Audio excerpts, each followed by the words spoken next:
Good morning, good people. Yeah, you know what it is. Hard worker, scrappy, unfiltered, and sometimes unhinged football content. Hard to explain, but you know it when you see it. Doing it daily our way. I don't know what you're talking about right now. Redraft and Dynasty Fantasy Football, we got you covered. You know their defense is ranked like 31st in the NFL? NFL draft prospects and rookies? Now you know you in the right place for that. Absolutely. All right, then stop saying it. Then we're done. And prop bets with my man JRich. Count that money, man. Now wipe the crust out of your eyes. Get you a cup of coffee. It's time to wake your ass up with Ray G. You honestly are making absolutely no sense and you sound silly as hell. GMGP. Everybody in the damn building. It is Monday, November 20th, 2023. Y'all decided to wake y'all asses up with Ray G. And I appreciate every last one of y'all in the building. Last week, I did not acknowledge the chat before we got going. So, JRich, I got to do that now. I got to see who's in the damn building. Let's go. Jordan Baker in the building. What's up with you? Adam, Damon Morris, Lindsey Mack, my girl, Patrick in the building. Doug, Alex, Hunter, Joe Green, Job Webb, 1223, Cold World TDE. Tyler Claire in the building. Moggs, Will Edwards with a Virginia Tech VTech logo, man. VTech, I ain't seen that in a minute. What's happening with you, Will? Yeah, we got a good crowd in the building. What's up? Raymond Morris in the building. Chad, Jeff, Math, Jimbo in the building. Marlon, as always, appreciate every last eye, every last ear. Listens to the show after the fact, or you're tapped in live with the Wake Up Crew. JRich, turn the music off, baby. Turn the music off. We got a lot to get to today. We're running through every damn game that we saw this past Sunday in the NFL, and then we've got a monster Monday Night Football preview that we're going to get into. Jay, we said it on Friday, Jay. Them damn sports books, they be knowing, man. They be knowing, and they got us with a couple of them games. So we will talk about some of those games, our starts of the week, and sort of the biggest fantasy football takeaways. A lot of stuff happened here in Week 11, and, you know, we're here now, and it's almost over. We got a couple more weeks left in the fantasy season, and then after that, it is fully on to the 2024 NFL draft class. And if you guys missed it, I did post a rookie mock last night, early rookie mock. Make sure you check that out over on the channel. Went through my top 12 right now. Some interesting conversations amidst the 24 rookie class, but overall, this is going to be a phenomenal group. Jaden Daniels. Jay, did you know he scored 8 damn touchdowns in the game? Unreal. I didn't know he scored that many. 8 touchdowns in the game. Unreal. Roma Dunze balled out. Troy Franklin, your boy, now my boy, a top 5 wide receiver in the class for me. So make sure you check out that early rookie mock. But Jay, I'm keep talking about you and all that other stuff. I'm bringing you in the building. How you doing, baby?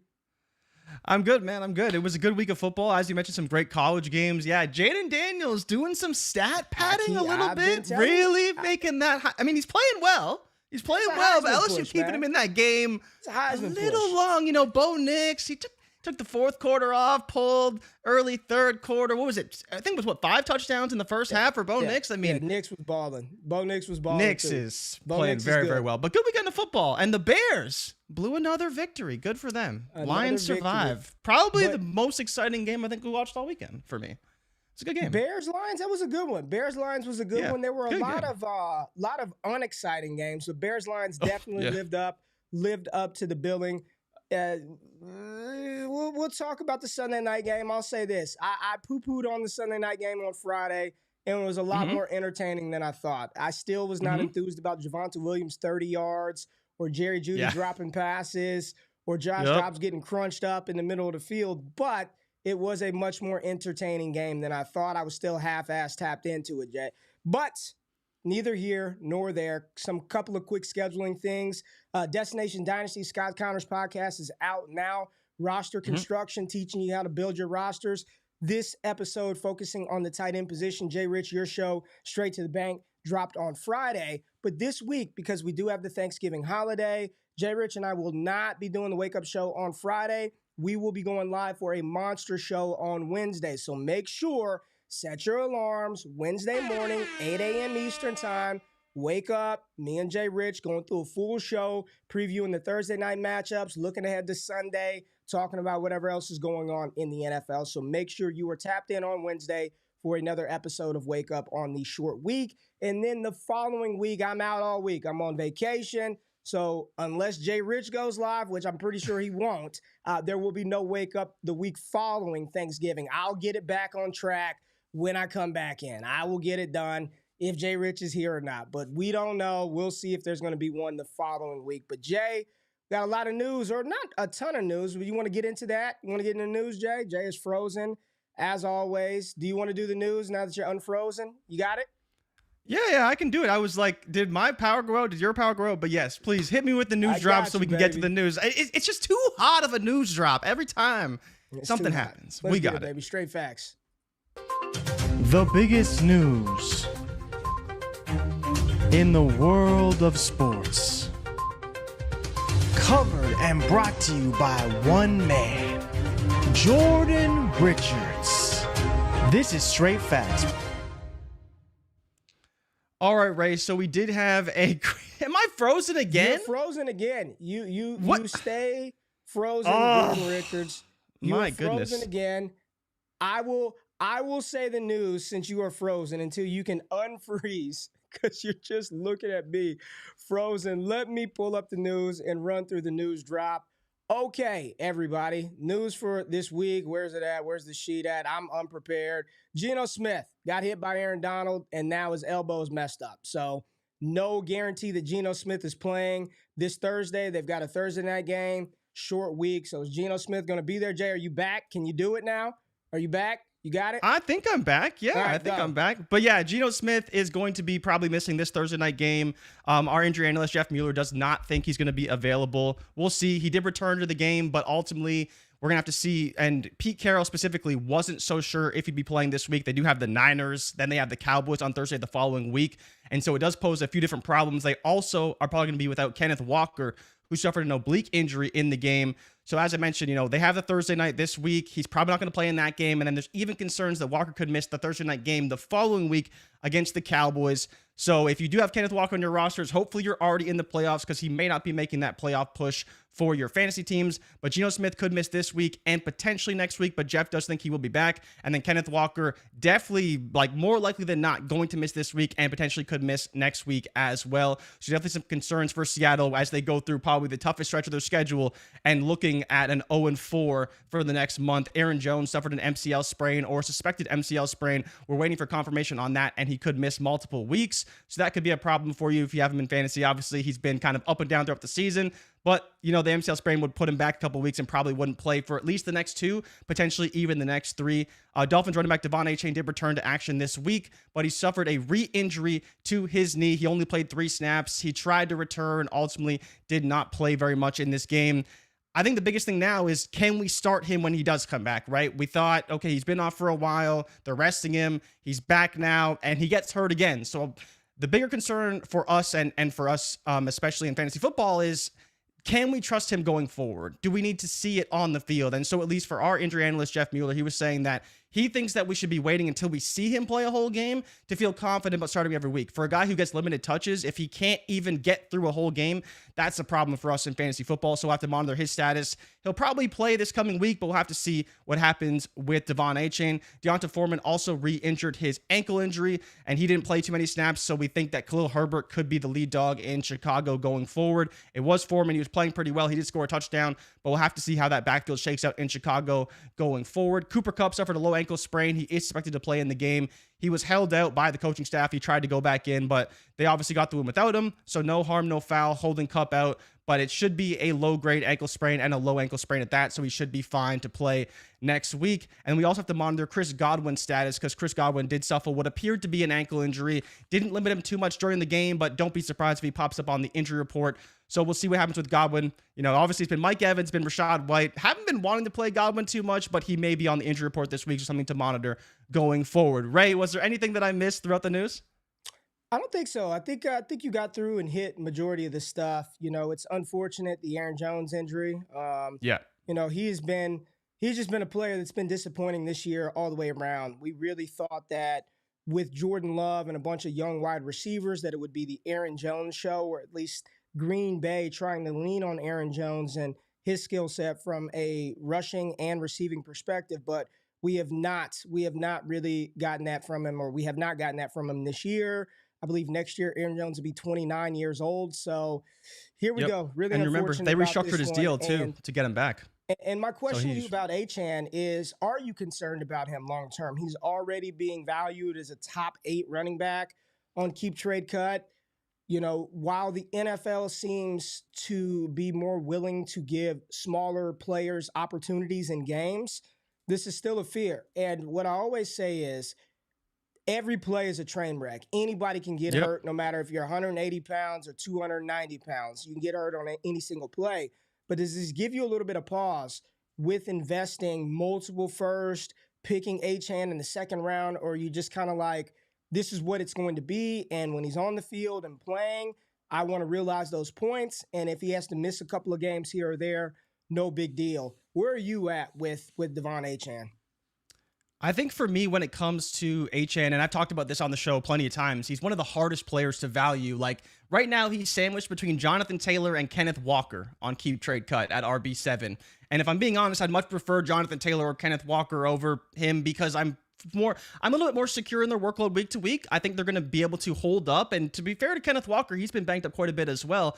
I think the thing with Achane is you need to see, can he remain healthy? He's an outlier from a lot of different perspectives, and health and durability is going to be one of those things if he's going to be getting even 15 touches a week, right? And we haven't seen that quite yet, so I do want him to kind of prove it, and that's where the value at RB7 is tough to buy into. If you want to buy into it, then yes, of course, you're going to have to live and die with the booms and the bust weeks, but hopefully the booms are more than the bust and he can be a league winner for you. So I'm not against investing in him. It's just where he's valued. There's a lot of other players with more secure workloads and fantasy point floors that you may prefer to invest in, even though you're trading off that youth for the production. And that's kind of always the game you play in Dynasty. Ray, do you feel any differently about Achane? Are you still good with investing in him at the current cost?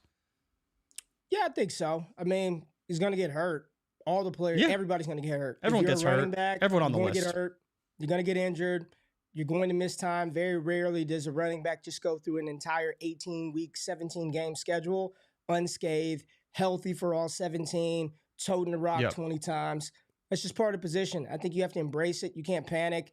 And when they come back off of these damn knee injuries, it just feels like the re-injury rate, you see it at some very point. High. So I'm fine with him. His cost of acquisition always felt a little high. That's the type of player that I would have rather have had on my roster via the rookie draft or an early season trade. Would I pay Jonathan Taylor prices for Devon Achane right now? Absolutely not. Give me Jonathan Taylor over Achane pretty easily right now. But I'm not more concerned. This is just a fear. It's a reality with football. It's a reality with the running back position. And it's a reality with a running back that is a sub 190 pounds. It is what it is. When he's on the field and right, it's going to score you a lot of points. Obviously, he's not 100% right now. So you get, whatever he is, that you get that results, type of production from that player. But let's talk about Joshua Dobbs and the Sunday Night Football game. I do want to talk about Denver Broncos and the Minnesota Vikings. The Broncos won that game, Jay, 21-20. Thought it was a pretty entertaining game. Again, I wasn't very excited to watch Javonte Williams do exactly what we thought he would probably do, give us 11 carries for 37 yards.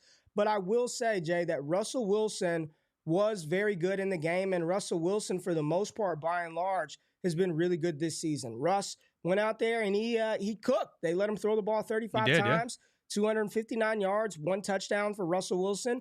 It wasn't a monster performance, but I'm encouraged by the fact that Sean Payton and company let him throw the ball 35 times. And because of that, you got some production out of your receivers. Jerry Jeudy had 58 yards. Cortland Sutton scored, caught 4 for 66. So he helped you out in the game.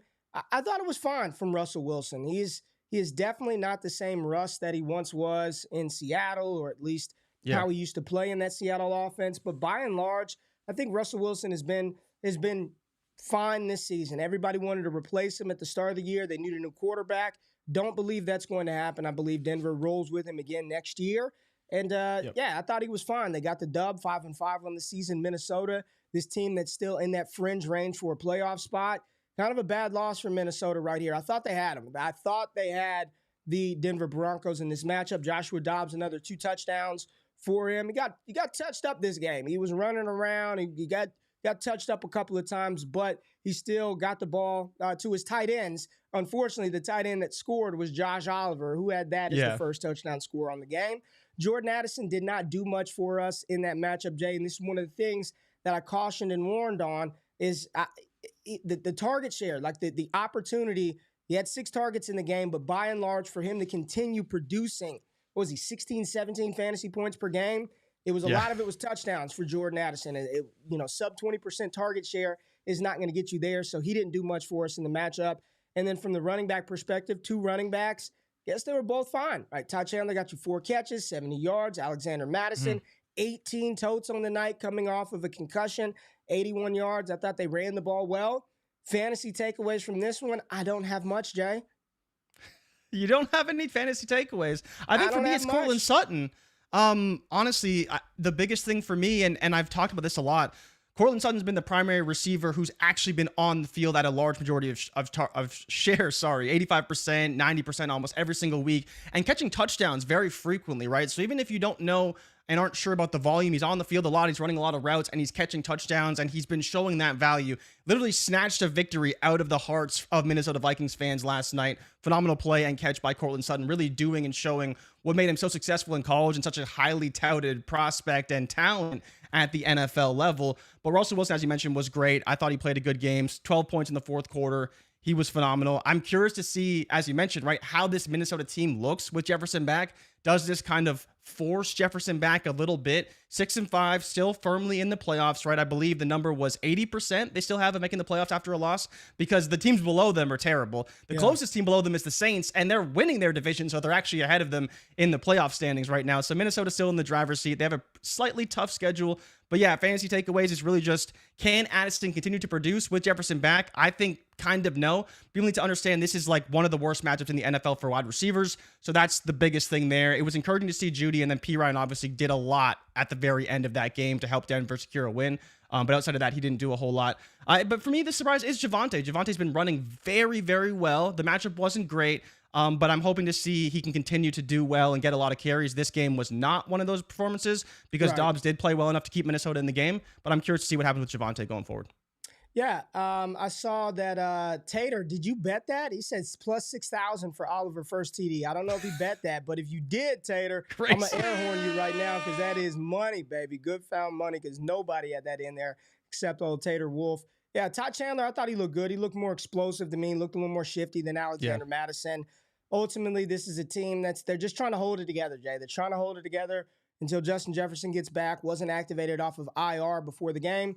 Hopefully, we get some news and some information about him being activated this week. But let's get to the Pittsburgh Steelers game, Jay. Steelers and the Browns. And boy, did this game go under as all the betting people said it would. Under City in this one, 13-10.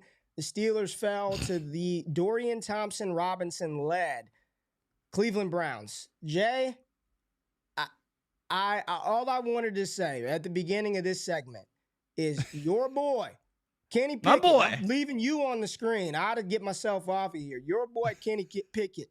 He ain't it, Jay. Like, he is We're out on Pickett? He is not it. He is not it, Jay. I don't know what else to say. There was a video that somebody posted yesterday, Jay. Forgot who it was, but it was all of Kenny Pickett's pass attempts that went beyond the sticks. And it was awful. Beyond the sticks. Beyond the sticks. It was a montage from the game of all of Pickett's pass attempts that went beyond the sticks. And let me tell you, it wasn't pretty, man. 15 for 28, 106 yards, no touchdowns, no interceptions, 3 sacks. He can't complete a pass to anybody. I don't know how they're 6-4. I don't know how they're 6-4 with this quarterback. People keep talking about, this and that. Like this, he can't do anything. I mean, it's brutal to watch Pittsburgh and Kenny Pickett try to maneuver this offense up and down the field. They have to be in the market for a quarterback in 2024. I'm watching it. I'm trying to give him the benefit of the doubt. I'm trying to find the grace within. He's just not very good, Jay. He's just not very good. The arm strength isn't there. There's no pocket presence. He's just not very good. He's just not very good. This is one where we all kind of scratched our heads when he was the one quarterback selected in the first round. The reality is none of them should have been selected in the first round. But Kenny Pickett, not very good. The only positive takeaway for me, which I've been screaming this since the preseason, Jaylen Warren needs more touches. The fact that they stopped giving him the ball blows my mind. Get Jaylen Warren involved. This is an offense right now where everybody is getting nuked. You damn near can't start any of the receivers, Jay. Like you try to because, okay, Deontay Johnson to get 8 targets. You love it, right? Targets per route run, target share, all the Trinity, it's all there. But then you look at the quarterback situation, Jay. I don't think you can start these guys, man. Not in, I'll just say this, not in these type of matchups. It's just a full fade moving forward with these Pittsburgh pass catchers. Yeah, I mean, especially the pass catchers. Honestly, Ray, you talk about in this matchup, and this matchup in particular was a bad matchup, so no surprise here that Kenny Pickett struggled. But, we could go to a Chargers matchup or a good matchup for a quarterback, and I still don't necessarily trust Pickett to get it done. When Deontay's converting 2 of 8 targets, that's just not going to work. I think what's crazier is even though this is the Pittsburgh offense and we know they like to run the ball, how in the world is Dorian Thompson-Robinson throwing the ball 43 times, but Kenny Pickett's only throwing it 28 times, and he's having much more success, playing better than Pickett? But yeah, the only takeaway is Jaylen Warren is awesome. He needs way more touches. And when you even have Najee Harris coming out and saying we need to be better on offense after the game, that tells you everything you need to know. This team's 6-4 with no quarterback, basically no offense, literally just winning games with defense. And so happened they ran into the Browns, who have a better defense and even a better offense with DTR at quarterback. But Ray, my question to you is, does Flacco get on the field? Because they signed him, right? He's going to be in the Cleveland building this week. Right. Do you think he gets on the field, or do they continue with DTR going forward? DTR. They'll keep riding DTR. He wasn't very good either, but at least he ran around. He kept him in the game. He got the dub. Yeah. He put him in position to win. I was impressed for what DTR did, which wasn't much. I was impressed with him, and to get that victory at home, big for DTR. My start of the week, Jerome Ford, it looked good. It started off very good for you, boy. He scored a touchdown early. I'm like, hell yeah. Told you to fire up that Jerome Ford. And he did get 12 touches, but only 31 yards. They couldn't do much of anything. So he did score you a touchdown and caught 2 passes. So it wasn't a complete zero, but it wasn't the explosion that we thought. They tried to run the ball 29 times, sub 100 yards. Just did not happen for Cleveland. And the pass catchers, again, you're just hard to start those guys when you've got a young, unexperienced quarterback like Dorian Thompson-Robinson under center. That's no slight to DTR, right? I mean, it's just his first start versus Pittsburgh. It's a good defense. Way better than the start against Baltimore, right? Absolutely. Like the start against Baltimore was bad. So put on encouraging. They had his, I think they had his completion prop set at like 15.5 completions. So completely smashed that, went over his yardage prop. DTR probably got it done from you from a betting perspective, Jay. But let's pivot on and talk about, listen, we got to just talk about him. Let's get out the way early because we kind of talked bad about old Trav, old T-Law and Ridley on Friday. Kinda. And Trevor Lawrence and Calvin Ridley, boy, did they get it done versus the inept Tennessee Titans. 34-14. The Jacksonville Jaguars put a beat down on Tennessee, and it wasn't even as close as the final score sort of indicates. Trevor Lawrence was great. Golden boy T-Law in this one. 24 for 32, 262, 2 touchdowns, no interceptions, only sacked 1 time for T-Law. And Jay banged in 2 freaking rushing touchdowns. Trevor Lawrence, incredible on the day. And his running mate Calvin Ridley, it was a blast from week 1 past because Ridley went over 100 yards, and he scored 2 of the touchdowns that T-Law threw on 9 targets. So, Jay, Trevor Lawrence and Calvin Ridley, are they back? Do you trust them with full confidence moving forward? Jacksonville, talk about them. So, I mean, John's been getting at me in the chat. I don't know if you've noticed this. Every 5 minutes, because I said I'd take Jared Goff over Trevor Lawrence. I believe it was last week sometime, right? So, either way. He's got the Texans next week, so we'll see how he plays. Bengals, Browns, Ravens. Schedule's okay for Trevor. I wouldn't say I trust him going forward because he's been very up and down this season. It was a great game against a bad team, and we'll openly admit that. The big thing with Goff, right, is in some ways I'm also leaning on the offense, the play caller, and the offensive line. So whether you want Trevor Lawrence or Jared Goff, entirely up to you. The reasoning behind Goff is rooted in the entire team, not just the player and the talent, right? And that's what makes great quarterbacks as well. He was awful this week, and Trevor was great, but he also took 2 touchdowns away from the rest of his team. So Trevor was a little selfish, in my opinion. A little selfish was his golden boy, but he was back. He was QB1 and number 1 player on the week. But against Tennessee, it is what it is. I want to see how he plays against Houston. Yeah. Then we can start to see, is he back? If he can go toe-to-toe with Stroud, I will admit he's probably back at that point. Yeah, it's in Houston Sunday? on the road. That is a Sunday game. Yes, Sunday game, 1 o'clock. So marquee game, 1 o'clock in Houston. So big game for them. We'll see how they play. But I think at that point, we will be able to say, is he back? Because after that, he has the Bengals. So that'll be easy. But then he has to go to Cleveland. So that's not going to be very fun in December. And then he plays the Ravens. So it could be a tough stretch for T-Law in the playoffs. But I think the big game will be Houston. How does he play there? I wouldn't say Ridley's back, though. Are you there? Like, it was a good game, but I don't believe Ridley's going to just keep doing this every week. It could be a Christian Kirk game next week, especially against Houston, who allows a lot more points to the slot, and Ridley will probably see Derek Stingley, at which point he'd be in big trouble.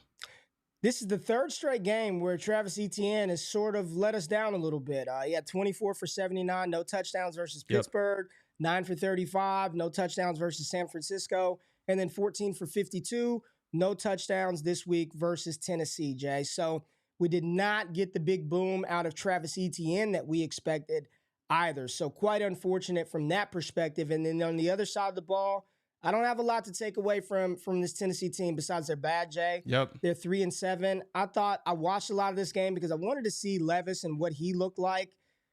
I thought he was fine. I thought he was fine, right? I thought he was fine. They threw the ball 17 times. They did not run a lot of plays. They just didn't have the ball. They didn't run a lot of plays. Henry, I literally, for the life of me, we will continue to come on the show. I don't know why he's still a Tennessee Titan. No idea why. 10 carries, 38 yards. DeAndre Hopkins literally saved by that 43-yard touchdown pass. Outside of that, DeAndre Hopkins had like 12 yards receiving. It just was not good. He did save the day. If you started him, you're thankful that you got the long touchdown. But other than that, there was nothing to take away from the Tennessee side. Levis fumbled one, scored 2 touchdowns, and one of the touchdowns went to a damn defensive tackle. So that helped absolutely nobody out. Jeffrey Simmons stealing it. That helps nobody in fantasy out besides Will Levis starters. Not a lot else to take away from this matchup, Jay. But we are going to talk about the Seattle Seahawks and the Los Angeles Rams. Jay, I don't know how LA won this game. I have no idea how the Rams won this game. They had no business running the game. When I looked up, my start of the week, Matthew Stafford had like 9 passing yards when I looked up. And I was like, oh, this first quarter was rough. Part of me was like, oh, this is perfect. Garbage time Stafford. Can't wait. But as you alluded to in the opening, Cooper Kupp injured, right? Couldn't do anything. Running game for the most part. I know you had talked about the running backs. They couldn't get anything going for majority of the game. Royce Freeman ultimately found some success rushing for 73 yards. But, I mean, it was literally Puka Nacua did his thing. If you started Puka Nacua, you're happy about that. He got you a touchdown, 5 catches, 70 yards for Puka Nacua. Tutu Atwell, Cooper Kupp, Tyler Higbee, nothing from anybody over there from the pass catcher side of the ball. And then on the other side, there's a lot of DK Metcalf, man. DK Metcalf is a monster, Jay. Like, that's sort of what I just wanted to remind people and say that this dude is a beast. DK Metcalf is a stud, right? He went out there 5 for 94, 1 touchdown. Lockett, 50 yards receiving. JSN did his customary 40 yards on 3 receptions. That's just what he's going to do week in and week out. Talked about Kenneth Walker getting banged up. It was the Zach Charbonnet show for a large portion of the game. I don't know, Jay. I walked away kind of like he was okay. It wasn't what I thought I would get out of Charbonnet if he got an opportunity. It didn't excite me long term. And Geno Smith, I thought he played well prior to the injury. So what do you think are the big fantasy takeaways from this game? Seattle drops to 6-4, and the Rams somehow are still kind of just hanging around and trying to play, which means at least Stafford and Kupp and Nacua should keep going. So keep winning games that you have no business winning, Rams, because that gives us hope that Cooper Kupp and Puka Nacua can continue to produce for us for fantasy. Yeah, my under 7.5 wins isn't looking so good anymore because they had to go and win this game. But I think the biggest takeaway is, and you kind of hit on it very briefly there, is that Zach Charbonnet in that feature role didn't really show us what we were hoping for. You know, we talk all the time about how Kenneth Walker is great for fantasy. He gets so many rushing attempts. He's in a great system for running backs. He's so explosive, and he got hurt in the game and obviously didn't do a whole lot for fantasy. And so in steps Zach Charbonnet, a guy who can catch passes, a guy who's strong, can break through a tackle and get through a hole with aggression and power. And left a little to be desired for Zach Charbonnet. So we'll see if he can play this week, but he is going to have the Niners. Do I expect him to do anything against the Niners? No, like I really don't. If this is how this offense plays, and if Geno Smith is, they got a rough schedule coming up. They got Seattle. They got the Niners, Dallas. So Niners at home, Dallas on the road, Niners on the road, and then they play the Eagles. I think that game's at home though. But either way, it doesn't really matter. They're playing all the top teams in the NFC for the next 4 weeks, so they're screwed. Like they're probably going to walk out of that with a 6-8 record, at which point they're probably almost out of the playoffs or trying to sneak in. I think the biggest surprise, honestly, was that JSN didn't continue to play well the whole game. You know, Tyler Lockett wasn't really overly involved early, and it was a lot of JSN, and he was the leading receiver. And then DK Metcalf caught that 53-yard bomb, and all of a sudden he was kind of back. And then the ball started going to Lockett, and you were like, what happened to JSN? Like, did he disappear? So that part was kind of strange for me, but again, when you look at the totality of the game, it makes sense. It's DK, it's Lockett, it's JSN. Regardless of how it starts, that's just always how it finishes. And you talked about it, man. DK has been a guy that I consistently say is a player I want to own in fantasy because he is just so dominant and can take over a game at any moment, and he shows that almost every single week. Love DK a lot. Think he's a great talent.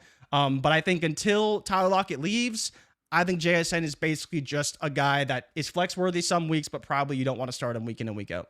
I agree with retired Ridley Truther. Seattle's running backs complement each other very well together. They do make a very good. They do make tandem. A very good combo. And Robert, I saw the same thing. Started tiptoeing at the line. It looked like he was trying to mimic Kenneth Walker's rushing style, and that's not Zach Charbonnet. He's a downhill, no nonsense, foot in the ground, north-south runner.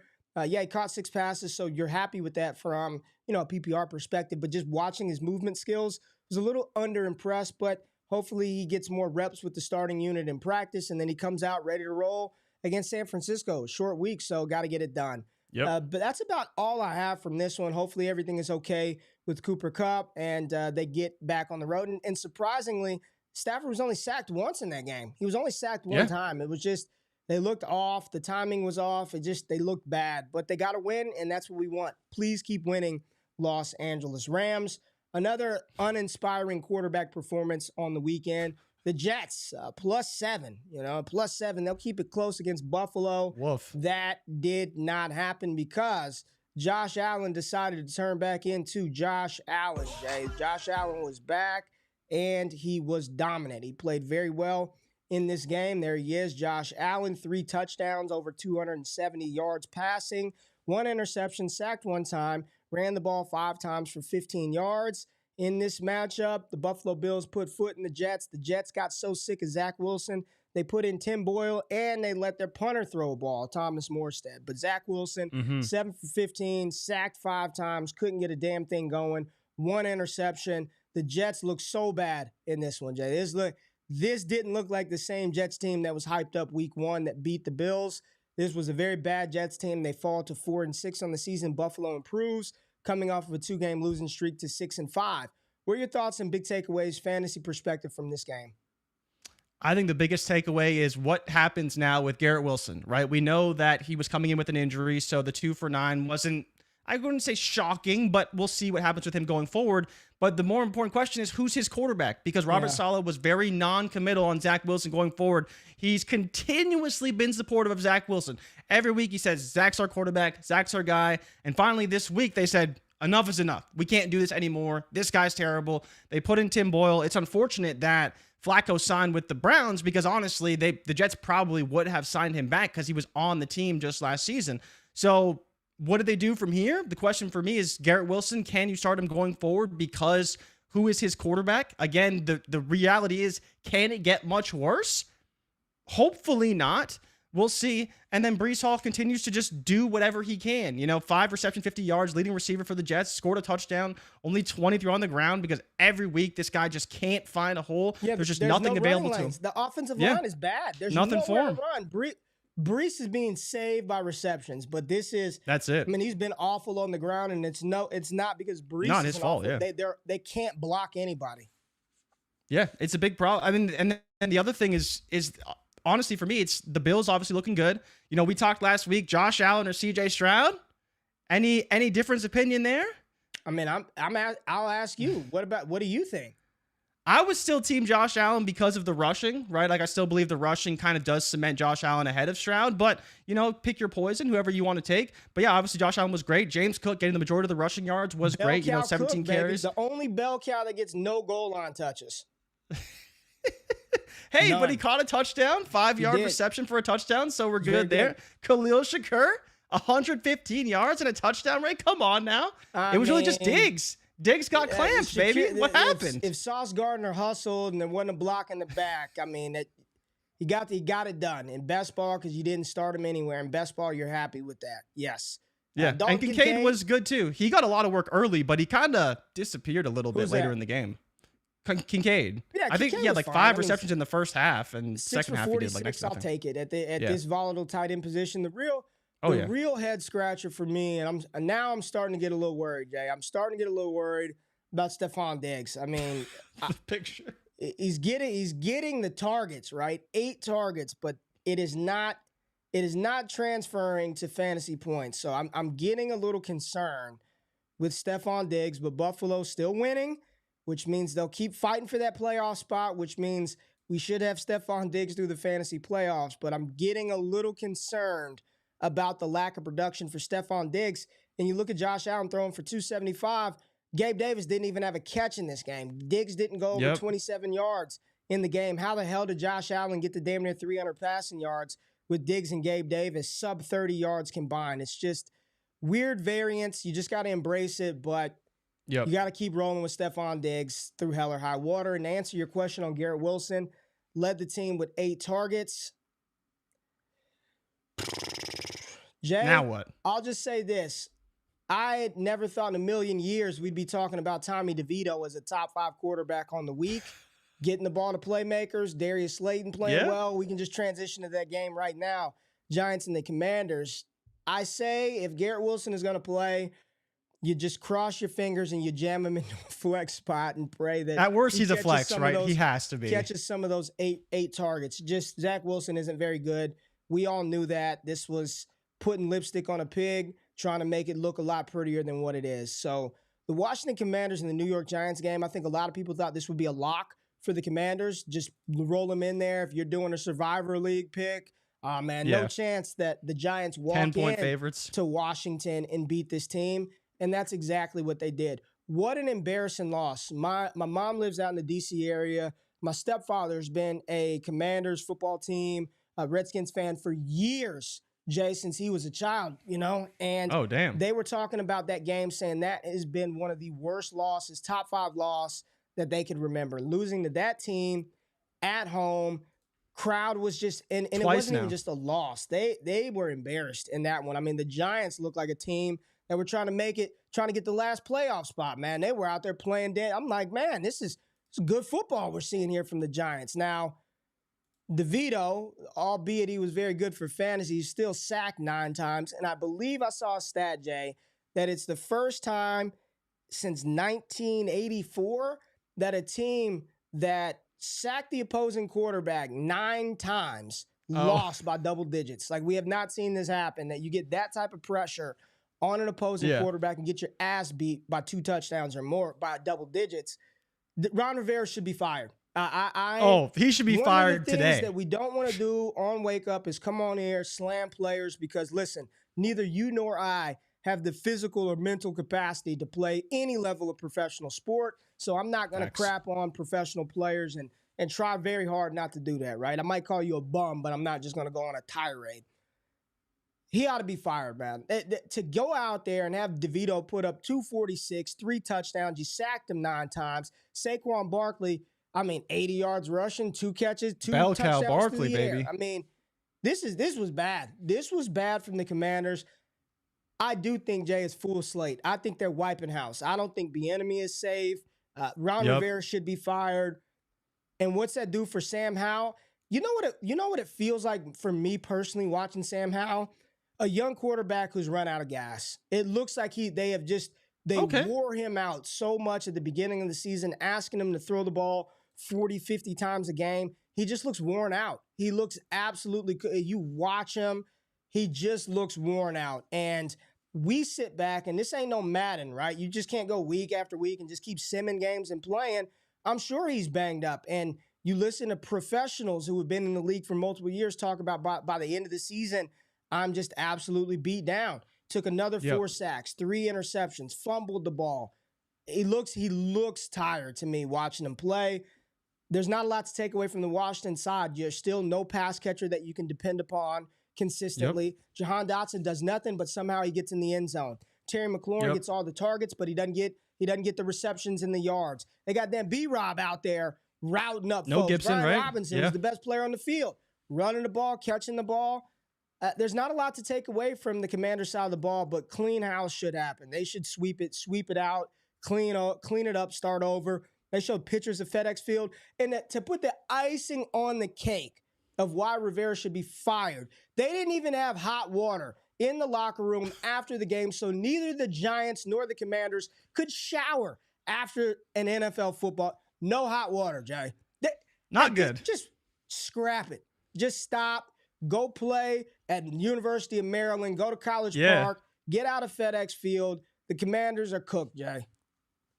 Yeah, the Commanders are a big problem. And as you mentioned with Sam Howell, Ray, did you know that he's thrown the ball 45 times, and I was just looking at it, in the last 5 games. Minimum of 45 times each of the last 5 games. So just arm fatigue in general. Like, even in college, you don't throw the ball this much. And he played at UNC where they threw the ball a lot and got in a ton of shootouts. But you can't do this. Like, he's on pace to break sack records. He's on pace to break pass attempt records. Even the greatest quarterback of all time, who threw the ball 760 times his final season, and I believe that was the NFL record for pass attempts in a season, he wasn't that good. And maybe it was simply because, yes, he's old, but maybe his arm was tired as well. So to have a young quarterback in his first season throwing the ball this much, no surprise by the end of it, he's going to be exhausted. You talk about the pass catchers. It was great to see this feature role for B-Rob because Antonio Gibson was out, so he caught passes. He obviously ran the ball very well for 73 yards. Chris Rodriguez ran the ball pretty well as well. But yeah, Sam Howell, the biggest problem is that he's great for fantasy because of the volume, but you just don't know where the ball is going.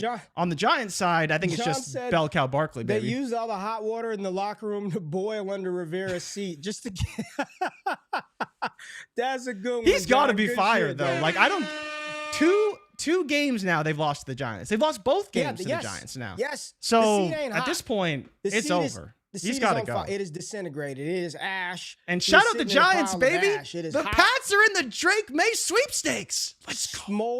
Smoldering coals. And yeah, Jay, we kind of buried the lead, but we can't do this, man. We have got to show some love. We got to get a picture of this dude, man. Tommy DeVito, give him his love, man. Tommy DeVito, his damn air horn, balling.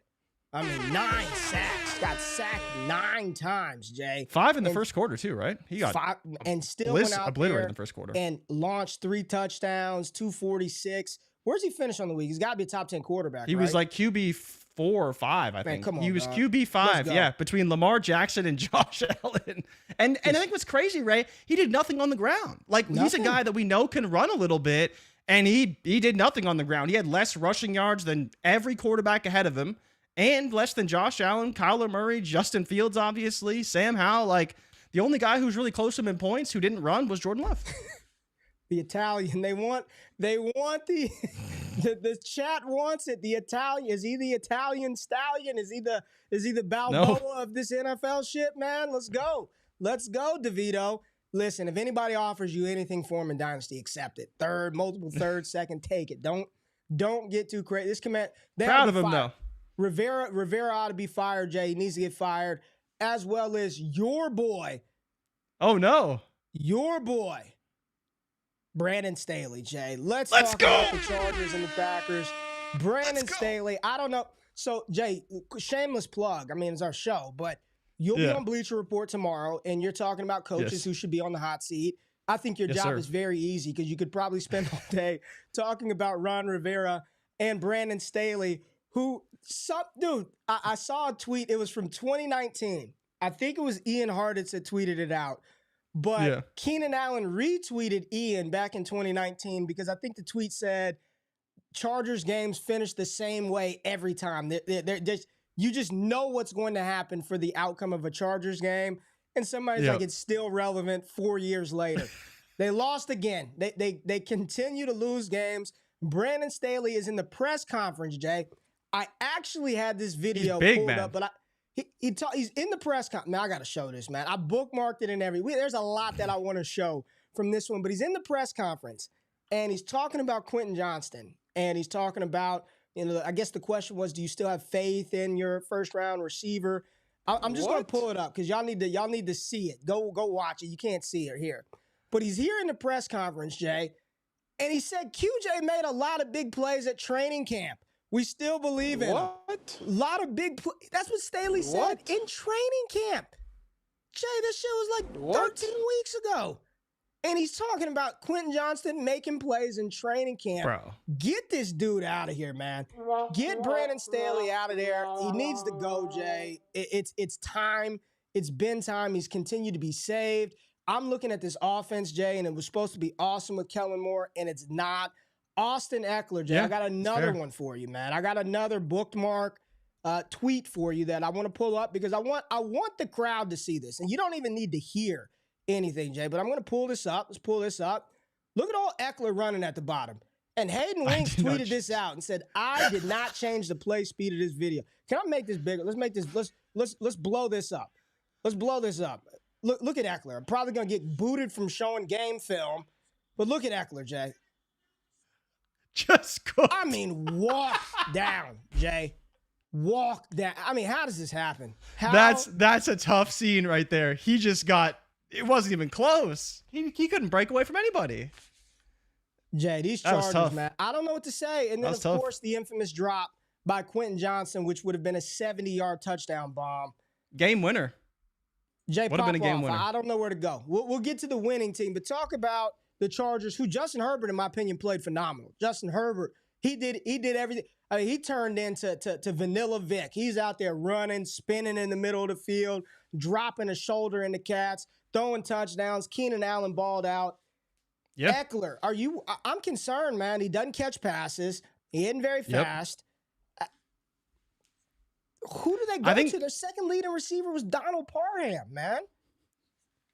I mean, what's crazier is some guy named Stone Smart caught a 51-yard touchdown pass. And Ray, you and I follow football. We play in fantasy football. I like to pride myself on knowing just about everybody who's fantasy relevant or could be fantasy relevant. I've never heard of this guy before. I didn't even know he was on the team. Like, that is insane. And to be fair, they had some tight end injuries. Gerald Everett was hurt. And I knew that going in. But damn Gerald Everett, stop. I'm just saying. So to see this happen, it had to be somebody. Herbert was great, and especially the throw to Allen was phenomenal. In a very tight window, Allen made a great route, great throw, all that was there. I think the crazy part is, like, what more does Herbert supposed to do when his team is bad? Like, clearly Austin Eckler is not, either he's not 100% or it's over. Like, you can't have that happen. The Green Bay defense is great, and I don't want to take that away from them because they do have a great defense, and they played really well in this game. But the Chargers without Mike Williams clearly are a shell of themselves. They need that additional threat. It's not Quentin Johnston. Like, we know that already.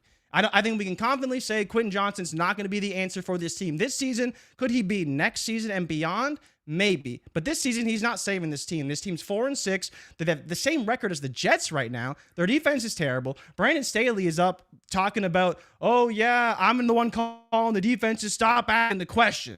I'm the one calling the defense. It's like, well, bro, you're a defensive coordinator and your defense stinks. You allow 300 yards to every quarterback with a working arm. So I don't understand what's wrong with this team or how they fix it, but this season for them seems like it's just about over. Listen, man, I almost feel bad for you're QJ just going at through. This point. You just on the QJ search. I feel bad for him, man. I really do. I mean, he is. I'm just gonna say it, Jay. I mean it. Laquan Treadwell, part 2. Josh Doxson, part 2. If I deviate from what I'm about to say again, I will remove myself from the show. I'm done. I'm out on TCU receivers. Done.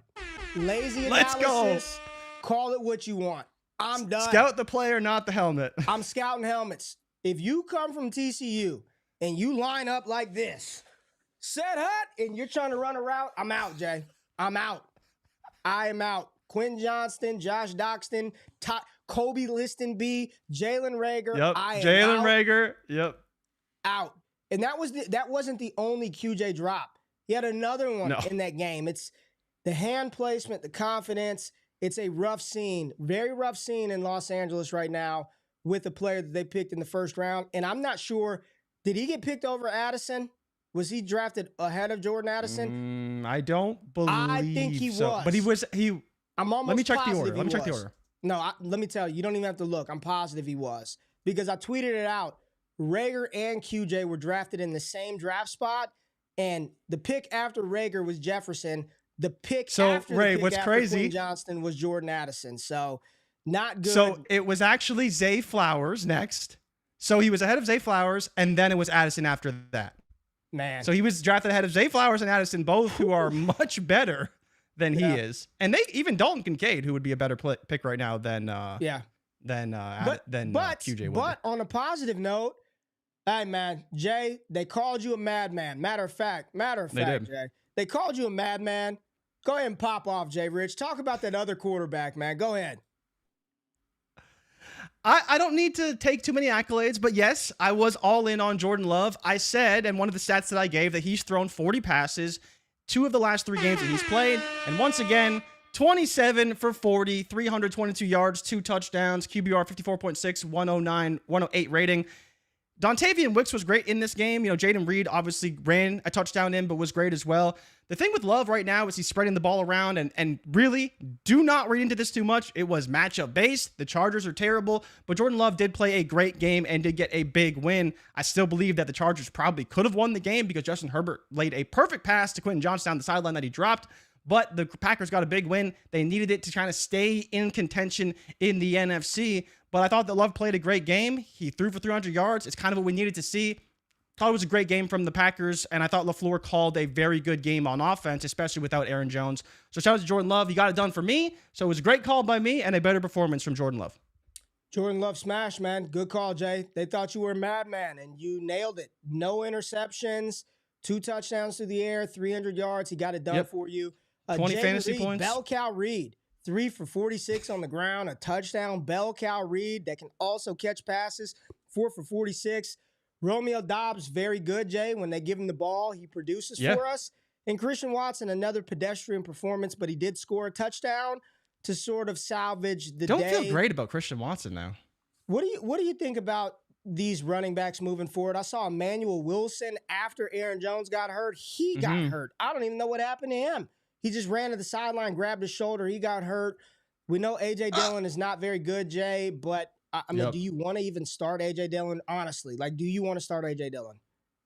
I don't want to start him, no, but I think, as bye weeks pop up and things, I mean, there's no bias this week because of Thanksgiving, but if there's bye weeks, flex viable option. I mean, he still had 14 carries, so that's encouraging, and he can fall in the end zone, but that's literally, we're talking about the lowest of the low, bottom of the barrel.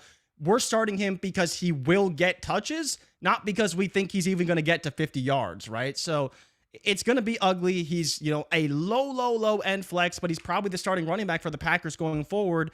And you have to kind of at least consider starting that guy in fantasy football, especially in some deeper leagues. If it's a shallow league, I would say no way. In a deeper league, he's definitely flex viable. All right, Jay, let's move on and talk about the Dallas Cowboys versus the Carolina Panthers really quickly. And we won't spend a lot of time on this one because there just wasn't a lot that happened in this game. I'll just say this. It was just under City. The Dak Prescott's passing yards under. Tony Pollard fell in the end zone. Thank goodness. Pollard scored, but didn't even hit his rushing yard prop. He was under his line. CeeDee Lamb didn't do anything. He scored, but 82.5 yards was the line. Under that, under Brandon Cooks. Adam Thielen was like the only player that hit his over. He went over his receiving yard prop of 60.5, 8 catches, 74 yards. Bryce Young under 189 passing yards, just nothing. And there was a tweet, man, and it was a very, very accurate tweet. And one more time, shout out to Dak Prescott, man. Just been getting it done over the last month. Big win. Since Dak. The San Francisco game, Dak Prescott has been money. But the only touchdown for the Panthers, you know what it came on, Jay? Came on a 17-play, 70-yard drive. And what that speaks to is the margin of error for Carolina is so slim. They have no explosive playmakers. They have little to no running game. They can't block. Their receivers can't get open. So the only way that Carolina can score is literally to drive the ball down the field 17 times and not make a mistake and just inch their way into the end zone. It's a putrid offense, man. Frank Wright, talk about Staley and Rivera. Frank Wright should absolutely be on the hot seat. What an egregious trade. They're 1-9, could be the number 1 overall pick this year, but let's trade everything away and then not put a system around their young quarterback to be successful. It's awful in Carolina. And it's probably, if they don't right this ship, because here's the thing, it's going to be with Bryce Young. There's no other out that they have. They better get it together or they're going to be a dumpster fire program for quite some time, Jay. So I don't really have a lot more to say about this game. There's not a lot to take away from it.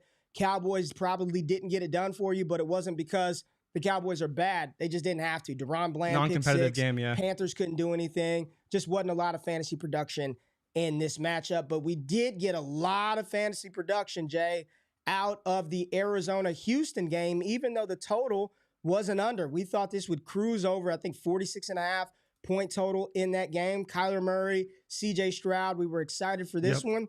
And to be real, both of these quarterbacks kind of stunk it up. Both of them played pretty bad. CJ Stroud, 3 interceptions. I believe he fumbled the ball too, but got it back. 3 interceptions, and they came like in the end zone, sort of inopportune interceptions for Stroud. Probably the worst we've seen him play this season. And despite that, he still had 366 and 2 touchdowns, right? He was still good for us in fantasy football because he is a ball placement specialist. Houston improves to 6-4. They will be inside my top 10 when I do the Bleacher Report stream later today. They beat the Arizona Cardinals, who fall to 2-9. Kyler at 2-14-1. Stroud was awesome. Devin Singletary, first time in his career, Jay, back-to-back 100-yard games for Motor Singletary. So good job, Devin Singletary. James Conner giving you that customary 14 for 60. That's what Conner does. You just hope he falls in the end zone. Trey McBride, your tight end star of the week, 5 for 43, 7 targets, second on the team in targets. Not great, but process was good. Results were okay. My tight end star of the week, Dalton Schultz, 2 for 32, 1 touchdown. Again, everyone that I had as a star of the week scored. They just didn't do much outside of scoring. They should have been my anytime touchdown scorers of the week. He didn't do much. But Jay, I want to talk about two receivers going in opposite directions. This is now 2 weeks in a row where Hollywood Brown and Kyler Murray have not been on the same page. It's 2 weeks in a row. Yeah. I am officially a little nervous now. 2 weeks, what's going on? Why is there no connection? You look at it, 5 targets. It was lower than Greg Dortch, behind Trey McBride. It's just the outside throws to Hollywood, playing that outside. It's not happening for Arizona 2 short weeks back into Kyler Murray's return. So, Jay, I am a little concerned about Hollywood Brown and sort of what he could do moving forward, but I am not concerned. And listen, Jay, we saw him at the Senior Bowl. We watched him performing at the Senior Bowl, and we said it then. And I went and looked at some tweets. I'm like, damn, he just looked different. He looked different on the field with everybody else. And if you recall, we came on the show afterwards, Jay, when we're down there on the field, what didn't the corners want to do during Senior Bowl practices? Oh, they didn't want to cover Tank Dell. They didn't want to cover Tank Dell. Like, they legitimately... They were losing money every time they were covering Tank Dell. Did not want to do one-on-ones against Tank Dell because he was going to make them look silly. Like, he was going to make them look silly, and everybody knew it. So, the only one that really stepped up was Rajon Wright, would step up from time to time. Yep. But Tank Dell is the alpha, man. We talked about this on the Trinity Report. He is the guy. Another 10-target performance. Nico balled out as well, though. 7 for 65. Nico Collins was good. But Tank Dell is the real deal. And my question to you, Jay, and I hope we can move past this draft season. Let's stop with the too small to play receiver. It doesn't matter, man. Like, NFL teams don't give a damn about that. That's old, antiquated sort of thought processes. Tank Dell is a monster, Jay. Absolute dog. Monster. Damn near pushing 1,000 yards on the season, and he's missed time. So just how good is this young rookie wide receiver? He's phenomenal. I mean, there's not much else to say. He's wide receiver 17 right now on KTC. He's ahead of Zay Flowers. So he's only behind JSN, I think, in the draft class. Or actually, Addison, wide receiver 10. My goodness. But back to Tank Dell. I think, and Ray, this is where we can talk about this on this show, maybe on other shows, about the small wide receiver. But there's the fact that he's small and was so dominant, and to see him live and in person, you really saw how good he could be if everything hit. And I think that's the big takeaway, is like, we really did see exactly how good he was. And then while it wasn't against the top talent, he made them look so good, so silly, that he could be really, really good at the NFL level. But the lost part in this that I don't hear talked about enough is the fact that CJ Stroud wanted him, right? Like, if CJ Stroud was going to be the dude, and we trusted that, that CJ Stroud was going to be the dude, and he said, I want that guy, right? And he told the front office, I want Tank Dell on my team. That should tell you that he's going to get the ball. And if Tank Dell delivered the way that we believed he could be valuable fantasy football. So I think that's where, you look at those narratives and you don't want to buy into them too much. But when you see them all come together, you're like, yeah, that makes a ton of sense. And maybe we shouldn't have ignored that so much. So my question for you is, where did we go wrong in the process in terms of valuation? And where do you think he should have been valued in the draft class? We in fantasy land, sometimes we lean too much on historical stuff, right? And historically, these undersized receivers, you can't be an alpha if you're not 6'3". You're not going to get the targets if you're not 6'2", 210. When the reality, today's NFL game, and I don't know if anybody out there watched the Netflix series Last Chance U, but Coach Jason Brown, and he's a very volatile figure for a variety of reasons. And if you don't know who he is, y'all got to look him up yourself. But he said, man, the NFL doesn't care about what you can do for me 5 years from now, what you can do for me 6 weeks from now. Like, what can you do for me next week? Like, what can you provide me next game? And when you've got players that can win quickly in tight spaces, separation is the name of the game. And if you can get open, you will have a role. You better be able to do something. Either you can get open quick, or I can just throw you jump balls and you catch it and score. Like, you got to be able to do something. I just think that the days of you have to be this size in order to be a requisite receiver, they're long gone. So it's not even that we went long gone. I went back and looked at my film grades. He was a top 6, top 7 receiver for me just off of tape. So it's stop looking at he's too small, they don't do this. He is little. We were right there with him. He's a little dude, and it doesn't matter because he gets open and he doesn't look little when he's dropping 10 for 149 week in and week out. So Tank Dell, awesome. CJ Stroud, rough game for him. And from the Cardinals side of the ball, not a lot to take away from. You still want to roll out McBride. James Conner's going to do what he does. Kyler will be better as we move on. Let's keep our fingers crossed for Hollywood. This is probably it needs to happen this week. It needs to happen this week for Hollywood Brown. But you talked about the Bears and the Lions being probably the most entertaining game on the slate this weekend. Justin Fields, Jay, was back in action, and I'll give him some credit. I thought Fields played fine. I thought he played fine. Another loss for the Chicago Bears, dropping 3-8. Detroit won that game. Jared Goff was pretty bad to start that game. I mean, he's throwing picks right to Chicago, doing everything that they can to help the Chicago Bears win the game. But ultimately dominated by their three-headed attack of both of those running backs and their dope-ass wide receiver, Amon-Ra St. Brown. They were able to get it done, 31-26.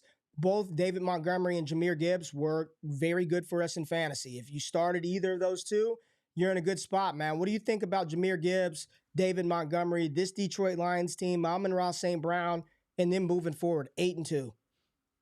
I think they're a phenomenal team, obviously, but the more encouraging signs that Gibbs was still heavily involved in what kind of seemed and played out more as a Montgomery game early on. Then they got down and they went back to Gibbs. He obviously caught 6 passes, 59 yards, still ran the ball 8 times for 36 yards and scored. So you look at that split of the 20 carries, 12 went to Montgomery, 8 went to Gibbs, which is great for us because we know that Gibbs is going to catch more passes. Montgomery still got his through the air as well. It was really just Sam Laporta didn't do a whole lot in this game, but Amon-Ra was great. Jameson Williams caught a long touchdown, which was great as well. So it was a very good performance from a game where Goff really struggled. At home, he's been great. But this game, he really struggled for whatever reason against the Chicago team. And I think the bigger takeaway for me is that Chicago is getting better. Like, they have a really good run D, and it seems like maybe they're slowly starting to get better on the back end as well. They're starting to become a slightly more confident team, a better team, and playing better on the back end. But I think as well, Detroit did struggle. The play calling could have been a little better, and Goff just really struggled for whatever reason, just had a bad game. But how do you feel about Fields and DJ Moore? Do you want to touch on the Lions at all? Because I think that's really the only story here is, can they keep it up moving forward? I mean, I see some people thinking that, Dell's got 650 with what, 6-7 games left? Yeah. Again, pushing 1,000 yards for a rookie. Yes, absolutely. He's getting 10 plus targets a game. He should be pushing. He's projected on ESPN for 1,100 yards. So I think I'm being conservative when I say pushing for 1,000 yards. Justin Fields, what do I think about them moving forward? I'm excited for the combination. And I said it last week on Friday. DJ Moore needs Justin Fields because at least he will give him deep shots. Fields is a good deep ball thrower. And if you watch that game, he had just missed another bomb. I believe it was to Tyler Scott. It was right off of Tyler Scott's fingertips. Fields is a good deep ball thrower. It's the short, intermediate areas of the game in which he struggles. I'm excited for a fantasy perspective because he's going to run the ball. He's going to get the ball to DJ Moore.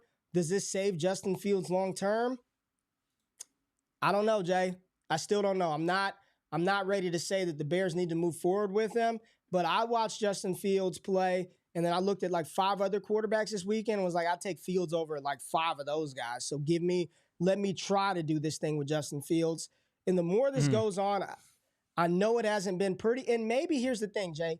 Maybe he's just not going to be that type of NFL quarterback, but you could probably do a lot worse than Fields. Maybe it's the system. Maybe it's the coach. I don't know, but he could run around a lot. He's a good deep ball thrower. He had Chicago in the game, but ultimately strip sack fumble in game. And nobody can lose a game in more spectacular fashion than Justin Fields. I mean, he is going to lose it. It's either going to be a pick six, strip six, some kind of 6 turnover from Justin Fields to lose a game. Nobody loses a game like Justin Fields. Amon-Ra was dope. Gibbs was dope. Moore is good. I'm still going to continue to roll out those guys. I will say this about Chicago.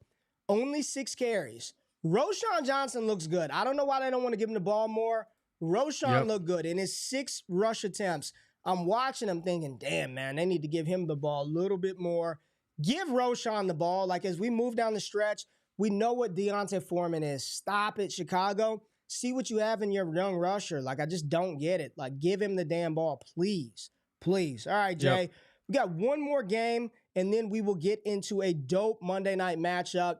We are going to talk about Kansas City and Philadelphia. But let's quickly, we got 2 more games, really. 2 more games. Let's go Raiders and Dolphins, Jay. And this was one, we were open for a shootout. And this was a defensive slugfest that went way under the projected total. The Raiders lost 13-20. Tua was out there doing his best. He was trying to be Aiden O'Connell. He tried to throw a lot of interceptions. The Raiders didn't catch all of them. Aiden O'Connell threw it 41 times. 3 of them went to the other team. 3 interceptions, 1 touchdown for Aiden O'Connell. Josh Jacobs, the jersey was baggy, so he did not play well in this matchup. But Devontae Adams, Jay, did get it done for us. 7 for 82. Had a touchdown. Jacoby Myers got some garbage time grabs late to kind of help pad his little bit of stats. Other side of the ball, talked about Achane, hurt, 1 carry, 1 yard, injured. He was done. And then it was all Tyreek Hill. I mean, I looked up. I thought it was a damn mistake on the screen where in the first quarter he had 7 receptions. First couple of minutes. I'm like, what? Like, I thought this was fake, man. Second quarter, he's got 7 damn catches. Finishes with 10, with 146. Tyreek Hill, I'm going to make a new meme. You know, the Deontay Johnson 4-box that I have where he's hurt, touchdown. That's about to be Tyreek Hill. Every game, he's limping off the field and going to the locker room. You are in full panic mode every Sunday, and somehow he emerges from the ashes unscathed and faster than ever. So Tyreek Hill, monster performance. Jalen Waddle, 5 for 55. I mean, just was okay, 5 right? Damn catches. Remember we talked about it. 4.5, man. Just fucking Waddle, man.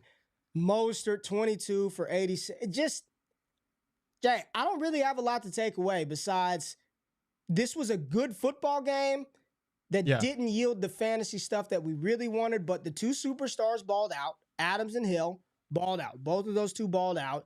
You started Tua. He got it done for you. 325. Hit his 1.5 touchdown prop. Thank goodness. 2 touchdowns for Tua Tagovailoa. And other than that, Jay, I don't really know what to say. I don't know what else to take away. Yeah, I mean, there's 2 ways you could look at this, right? It's one, the Raiders defense is actually okay. Like early in the year it was kind of bad, and the key to them was they'd allow a ton of yards, but they wouldn't allow a lot of points. And they sort of played the same way this on Sunday as well, right? Tua, 325 yards, most are 86 yards on the ground, 22 carries.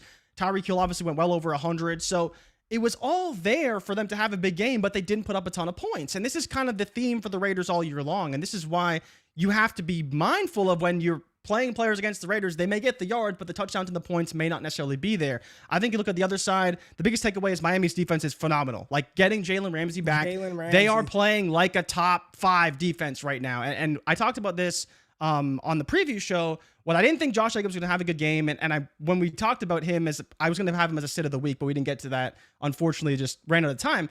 But the big thing here is that whether it's on the ground or through the air, quarterbacks and running backs are going to struggle against this team. And you need to know that going forward, because getting Jalen Ramsey back, he has a pick in 3 straight games, even though he got hurt on that pick at the end of the game. They are a great defense. They're going to continue to play great. It's really just, how does Miami play? Because I think this offense is sputtering a little bit, and they need to right the ship. But even against the Raiders, I think the Raiders defense is better than we're giving them credit for. And that may be one of the reasons why they didn't beat them down in this matchup. Man, Antonio Pierce has done a good job. He's done a good job. Now, you know, covered again. How does everything else work? His ability to draft players, to attack the free agent market, to put a coaching staff together that he wants. Understand, this isn't even his staff, right? This is the staff that he was a part of with the previous head coach. I think he's doing a good job to kind of keep this thing together, and we'll see how this plays out for the Raiders. But it's feeling a lot more. It's feeling a lot more like people want to see Antonio Pierce in that head coaching job. So, final game before we get to the dope Monday night matchup, Tampa Bay versus San Francisco. And I just want to know, Jay, what are people going to say this week about Brock Purdy? What is it? What are you going to say? How do we discount and discredit him this week? QB 99 on Keep Trade Cut. Not that good. Trey Lance should be the starter. It's only good because he's got all these weapons. What say you, Brock Purdy, this week? 21 for 25, 333, 3 touchdowns, no interceptions, a perfect quarterback rating for, his name? Damn Brock Purdy. And he gave you 14 yards on the ground. What say you about Purdy this week, Jay? Not you in particular, but the fantasy community, right, who hates this guy. I don't know, right? I don't think there's anything people can say about Brock Purdy. The perfect passer rating. Only good because of CMC, man. Only Christian McCaffrey. That's it. And Christian McCaffrey wasn't even that good in this game, right? Like the matchup for the Niners and for the Bucs is the passing game. And obviously Brandon Ayuk, your start of the week, went nuts. It was a 75-yard, 74-yard touchdown for Brandon Ayuk down the sideline. Absolutely cooked that defender. Brock Purdy made a great throw. And especially for Brock Purdy, who he gets criticized. Can he throw the ball deep? Can he get those air yards? Perfect passer rating. Purdy was phenomenal. The team rolled straight through Tampa Bay. It's funny because if you told me that Brock Purdy had a perfect passer rating in a game, I would have thought the Niners put up 40 points, right? Like pretty easy. They only put up 27. They still covered and beat the Tampa Bay Buccaneers. The Buccaneers didn't play very good, especially obviously on the back end. But the biggest knock on Purdy really is just, is he the guy or is it the team, right? And I think more and more games go by, he's showing you that it is a bit of him too. Like it's not just the team. Like he still has to stand there, like, right? It is for sure. Here's the thing: nobody is saying that Brock Purdy is an elite quarterback talent. Nobody is saying that he's got the strongest arm or the best quarterback moxie or whatever you want to call it. But to operate this offense as well as he does, given to where he started to where he's at now, like I don't see how people continue to just like literally. I'm looking at people who shit on him day and night, and it's the same thing. Oh, it's only because of X, Y, and Z. Keep saying that, and he's going to keep being a starting quarterback in the league. And in this scheme, he's only going to get more confidence and be better. Like this is, again, if people are panicked on Purdy, like I would buy him. In Dynasty, I want Brock Purdy. I want a starting quarterback tied to an efficient He's an interesting value right now. I want him. I don't know where he's valued at today, but I know it was taking a dip because they lost 3 games, and it was all Brock Purdy. Yep. He was going to get replaced by J.J. McCarthy next year. Okay. It's just insane that we keep doing this, Jay, with this young man. Brandon Ayuk, I nailed one. My start of the week for the wide receiver position was, in fact, Brandon Ayuk, and he smashed, Jay. Tampa was giving up the second most yards to opposing wide receivers. We talked about his Trinity score, 9.1, which was one of the highest in our database. And Brandon Ayuk went out there and crushed. His over-under total was 66.5 yards. Smashed, man. Smashed. So glad I got one of those damn things right from the starts of the week. Brandon Ayuk was phenomenal. We talked about George Kittle. Start him. He smashed again, Jay. He was great. It's a good performance from this team. On the other side of the ball, Mike Evans continues. I know you don't like Mike Evans. Mike Evans is a Hall of Fame wide receiver that continues to just keep getting it done. Baker Mayfield. 12 targets. Yeah, he's going to do it, man. He's going to get targeted. Baker Mayfield kind of came back down to earth as well. He's been kind of moving back down to earth of late. Yeah. Chris Godwin, we were a little concerned about him going into the game, was banged up. You talked about that. Rachaad White, nothing on the ground, but he did catch 6 passes. That's what Rachaad White does. I don't know if there's anything else to say. Debo didn't do anything really on the ground. He did have 3 receptions for 63 yards. Any takeaways from the Tampa Bay side of the ball? Not really, no. I mean, it was an encouraging game from K. Dotton if you're a K. Dotton believer because he had a good game against Houston, and then this game was a little bit better. The matchup wasn't great, so that was surprising. And then he kind of supplemented some of the production that Chris Godwin normally filled, right? But Rachaad White, once again, 17 fantasy points with his 6 receptions for 30 yards, and he got in the end zone on the ground. I mean, it doesn't look pretty, but he gets it done. So you got to kind of start him week in and week out. I think the coolest thing about the Niners is only one target didn't go to Ayuk, Kittle, Samuel, or McCaffrey, and it went to Jawan Jennings. So you talk about consolidated target shares. We love that, right? Compared to Tampa Bay, where Payne Durham's getting targets and Chase Edmonds is getting targets. Devin Tompkins is getting targets. Trey Palmer that's not what you want to see. 6 targets, man. He had 6 targets. Trey Palmer is a guy, Ray, that he is sneaky. I'm not going to say that he's a guy that you have to have or have to trade for, but if he's on your waivers, every time we do the show every week, he's just a guy who I continue to see pop up getting targets on this team. And if there's a world where Mike Evans is gone and maybe Chris Godwin is traded, it could be a gross receiving core, but maybe Trey Palmer is near the top or even at the lead of this receiving core. So it's important to note and pay attention to what Trey Palmer is doing because I want to say he might end the season with 60 targets on the year, which, again, for a guy that we didn't expect anything from, would be pretty surprising. Yeah, okay. So he's got 4 targets each of the last 5 weeks. He's got 38 on the season. Yeah, he's got 38 on the season. And Tater, get the hell out of here. He said, got to put together a TD parlay for Ray's picks next week. If you would have anytime TD'd them starts of the week, we would have been good money, baby. We would have been good money. But those were the Week 11 fantasy recaps, takeaways, us and JRich, and now we got to get to a dope Monday night game. And we kind of alluded to it at the beginning. Damn sports books were nailing stuff last week. So we're going to pull up the lines, take a look at some things. And while we enjoy this awesome Monday night game, maybe we can make a little cash on the side as well on prize picks or some of these books. So let's preview the Monday night game. And Jay, got a little help from a betting expert coming on to the show. We're going to get more guests on the wake up. We're going to get some draft people in. We're going to get some betting experts in the room. So let's bring in Mitch Carl at DFS and Donuts.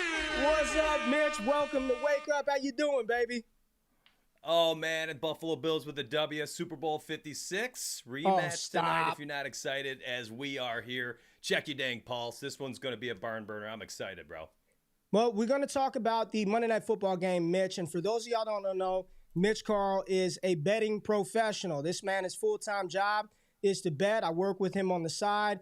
You can follow him at DFS and Donuts. But I know we talked prior to this game, and you're very excited about this Philadelphia Eagles matchup, Mitch. So let's just talk about it right now. Eagles are 3-point dogs, according to DraftKings, minus 120. Yep. 3-point dogs versus the Chiefs. Where's this game at? Is this game in Philly? Yeah, it's in Arrowhead Stadium. Yeah. Mitch, just give me your thoughts on this game. How does this game play out? You know, your read on lean on this game. Yeah, I tell you, so I don't bet a lot on games. I'm a big player prop market guy, but I do think there's some interesting sides here of taking Phillies, not just their spread, but the outright money line. And here's my thought, man. While everybody who's watching all these Ray GQ videos lays in bed every night, scrolling through the Trinity scores and watching his old videos and takes weekly, Jalen Hurts has been laying in bed, as have the rest of the Eagles, thinking about that 10-point Super Bowl halftime lead that they choked. Did not win the championship, and I can't imagine a team with a bigger chip on their shoulder going into a game than the Eagles tonight going into KC. And after that L, after having the W within the reach in the Super Bowl, I just can't imagine Philly not coming out, firing on all cylinders. And I know it's in KC, and I know that's a difficult place to play, and I know the fans are going to be fired up. But, man, there's a lot of value on that plus odds money line for the Eagles tonight. I don't know if I can pull the trigger yet, but, man, if you're looking for the value and you want maybe even just the entertainment value aspect of it, I think sweating that one out might be a fun one. Well, and here's the thing, Jay. Here's the thing. From a fantasy perspective, everybody already has these guys locked into their lineup, right? Devonta Smith, you've locked Devonta Smith in. You've locked in DeAndre Swift, A.J. Brown, Isaiah Pacheco, Jalen Hurts, Patrick. I mean, this is not a question of who you start. This is no question of everybody's already been started. The fantasy week is over. You've started all these guys. They're in your lineup. So when we're looking at this, JRich, in your opinion, I know you are very high on Rashee Rice tonight, and there's some people in the chat. I think somebody said they wanted 4. They need 4 points. They need 4 points from Rashee Rice today. So JRich, from a reception prop perspective, I'm looking at Rashee Rice right now. What are some of the lines that you like on Rice? I see 43.5 yards is his sort of over-under total according to DraftKings right now. Are the fantasy gamers going to get that out of Rashee Rice? Or they're going to get there? Because if he hits this yardage prop, he's got the receptions, they're going to get the 4 points, they're going to cash. Rashee Rice, 43.5. How are we feeling about him this week or tonight? I love it, right? I love it. The big thing with this Eagles defense is it's not the defense from last season. People need to stop thinking about the Eagles as this big, strong defense now. I'll be honest, Ray. I think this game probably goes under. It's not the highest over-under on the slate. That was Arizona-Houston that we talked about. It's only 45.5, 3-point spread. And as Mitch mentioned, that line is sort of moving towards the Eagles a little bit. I don't think we get a 2.5, but the line is moving towards the Eagles right now. In terms of Rashee Rice, matchup against wide receivers, number 1 in the NFL. And I think number 7 against quarterbacks. Ray, if you want the numbers, and the main reason why I like Rashee Rice is because I love Patrick Mahomes. His over-under is 283.5, one of the highest on the slate. The Eagles have given up 300 yards to opposing quarterbacks 4 times, 350 yards 3 times, and they've allowed 283.5 yards 5 times, twice to Sam Howell, once to Mac Jones, once to Kirk Cousins, and once to Dak Prescott. And guess what, Ray? Patrick Mahomes is better than all of those quarterbacks, and Rashee Rice will be his number 1 wide receiver. Of course, the Swifties are in the house. Travis Kelce's going to be there. He's going to do his thing. But Rashee Rice will be the number 1 wide receiver. He's the number 1 wide receiver to score a touchdown as well for the Kansas City Chiefs. His utilization in the red zone is the main reason why he was my start of the week. And the number 1 matchup against the Eagles, who are allowing 48.5 fantasy points per game to opposing wide receivers. It's a great matchup. It's a great spot for Patrick Mahomes and the wide receivers. And that's why Rashee Rice has to be and have a great game tonight. So I'm very excited. I think I would consider laddering him up to 60 yards, and I think he can score a touchdown tonight. Well, let's go. Research Rich. Let's go, baby. I love it, JRich. Research JRich. And then he brought out some Travis Kelce talk. Kelce tonight, anytime touchdown, you could take that. Mitch, I trust a lot of data, a lot of math, and it's telling me taking under on Travis Kelce's 7.5 receptions, which always makes me nervous. But looking around some other markets inside of this game, Mitch, do you like any anytime touchdown scores, any Travis Kelce? I know you like some Jalen Hurts. A.J. Brown sitting up there, 80.5 yards for Mr. 125. What can we expect from some of the skill position players in this matchup tonight? Yeah, I love that. I'm going to get to 2 props here in a hot minute, but I just want to say JRich brought the heat. I'm going to have to follow that up here. A.J. Brown. So, man, I kind of like the under tonight. And you know, the Chiefs, hear me out, man. They have faced off with 4 alpha male wide receivers. I love that term. Amon-Ra St. Brown, they held under his player prop receiving yards market, 71 receiving yards he finished with. Justin Jefferson, in the game he injured his hammy in the 4th quarter, he had only had 3 receptions for 28 yards on 6 targets. Keenan Allen hit the under, only had 55 receiving yards. And then Tyreek Hill last week finished with 62 receiving yards, in and out of the game a little bit, but they held all 4 of these wide receivers under the receiving yards market. And I think the same thing happens to A.J. Brown, one of my favorite players in the NFL, but I'm taking the under for him tonight, 84.5 receiving yards. And while he can get that in a single catch, take a slant and then make something special happen and 60, 70 yards just like that, I think the Chiefs contain him a little bit tonight. And on the flip side, you talked about Travis Kelce. I'm a little concerned here. I am. Okay. And I went back all the way to the 2016 season. Kelce's receiving yards average continues to just look pathetic this year. 10.5 pedestrian receiving yard average for, honestly, one of the best, if not the best tight end of all time. Maybe boosted a little bit by the best quarterback in history. Yeah, I'm sorry, Tom Brady fans. I think Patrick Mahomes ends up as the number one goated quarterback in the history of the game by the time it's all said and done. But Kelce, 12.5 receiving yards average for 7 straight seasons. This year, 10.5. I don't know if it's because he's 34. I don't know if it's because they don't have somebody taking the top off that defense. But it looks like every single game I watch for Kelce, he's either finding a soft spot against the zone, and it's a short catch, turn around, get tackled, or it's a broken play, and that's when he picks up the extra yards. I'm a little concerned about his yardage. I think, Ray, you nailed it. If you're taking something for him, the value is probably in a touchdown, maybe 2 touchdown prop, or you can take a receptions prop over 7.5 receptions if you think the game will be tight and competitive. And the Rashee Rice play was phenomenal. I love that one a lot. Anything else from the running backs, JRich, DeAndre Swift, Isaiah Pacheco? It feels like what Kansas City is trying to do is establish a run, and they start off running the ball, and then they move away from Pacheco, and then the game gets out of hand from him. So, Jay, in your opinion, ground game, Pacheco, DeAndre Swift, what do we have? So you don't want to play Pacheco tonight unless you have to, and I am playing Pacheco in a few spots, and the main reason why is the total, right? Like, I do believe there's a world where this game could be 36-30 or something, kind of reminiscent of that Super Bowl. Going under. You really think this is going to be? I think this game's going under. Like, if I was betting a side, the side would be towards the under. But when you're talking about Pacheco, 31st in the NFL in terms of fantasy points allowed to running backs. The Eagles have one of the best rush defenses in the NFL. Sure. So if Pacheco's not catching passes, which with the wide receiver matchup, the tight end matchup, why not just drop back, throw the ball 45 times? Because that's the advantageous spot. And especially with Andy Reid coming off the bye, he's going to have a great game plan. Both these teams coming off byes, both coordinators have plenty of time to prepare. It could be very reminiscent of that Super Bowl because of all the time off both teams have had. But I think when you talk about the running game, well in the Super Bowl, didn't Pacheco play? He did, but they didn't have Jalen Carter in that Super Bowl, right? So that's a big factor as well. Yeah. So it's not a great matchup, but I would still start him if you have to. I mean, by now you've made that decision, and I still think it's a great spot for Pacheco to score, but the yardage is where he could struggle, right? On the Swift side, I don't hate it. Kansas City 17th in running back points allowed. It's actually the best matchup for the running backs. We talk about quarterbacks, 23rd, wide receivers, they're 22nd and 31st against tight ends, but Philly doesn't have any tight ends, so who cares? The best matchup is on the grounds, whether it's Jalen Hurts or DeAndre Swift.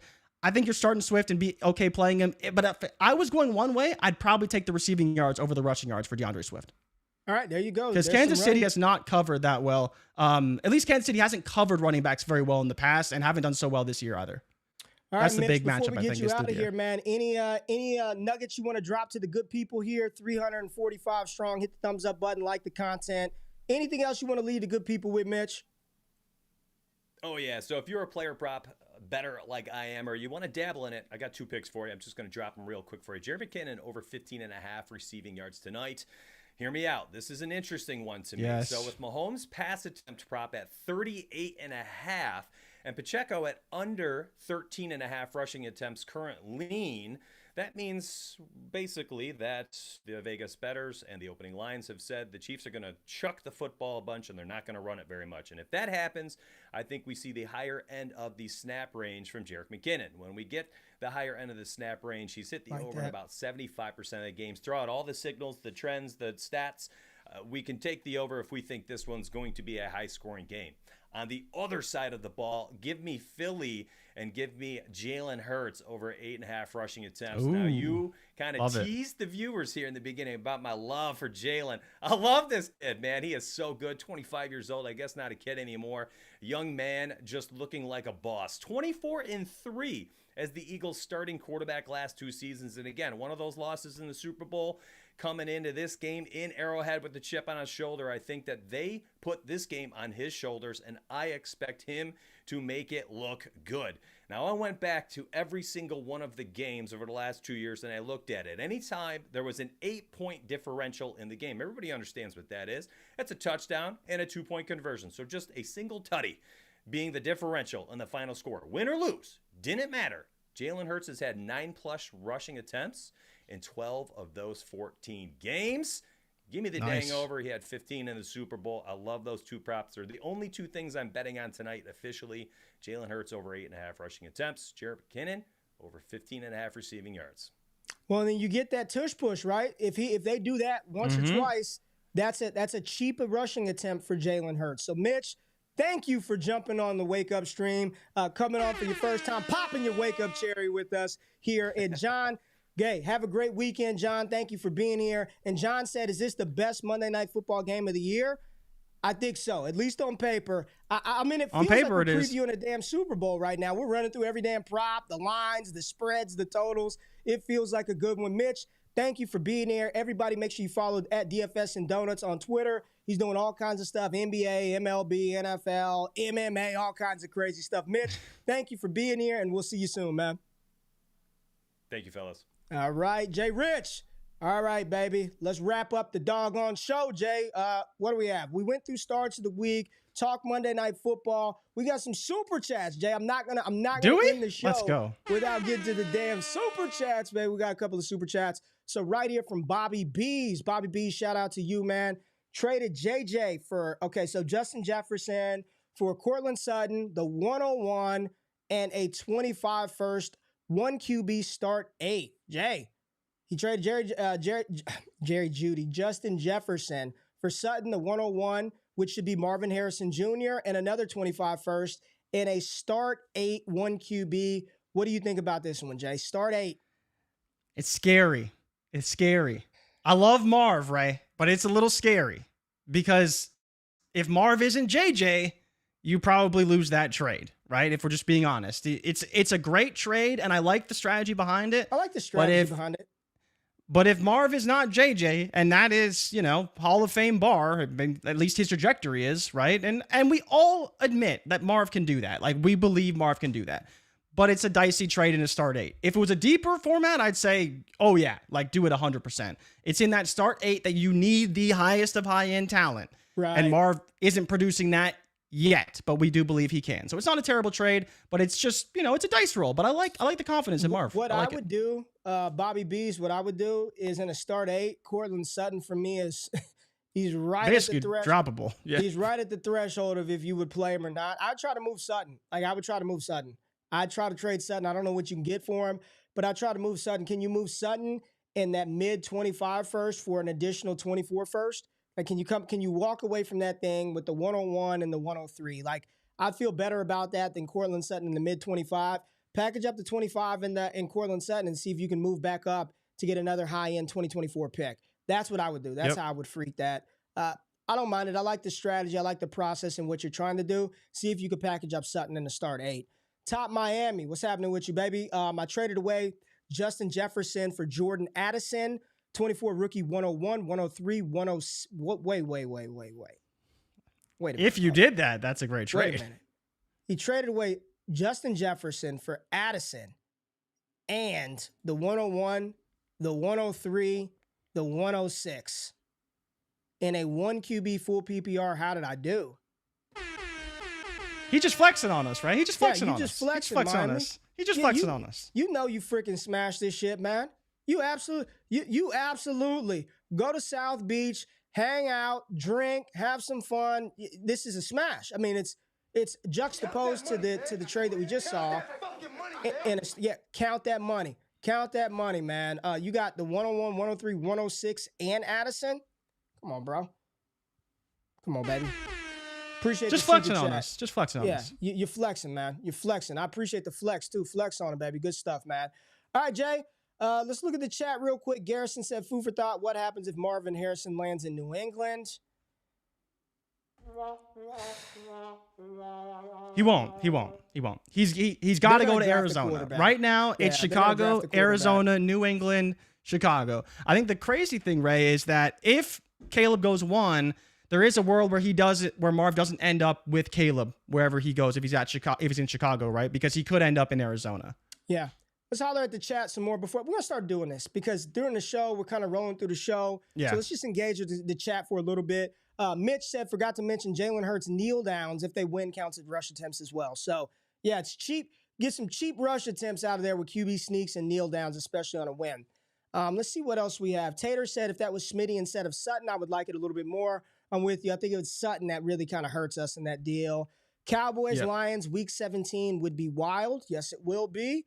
What else do we have in here? Every push tush counts as an attempt. Gretchen, how you doing? Happy Thanksgiving to you too, What's up, Gretchen. Garrison said, great show, and that's right. Hit that like button before getting out of here and enjoying Thanksgiving. Tank Dell, Dynasty wide receiver 5. We ain't going to go that high, but he is moving up the board quite a bit. New England doesn't draft legit receivers.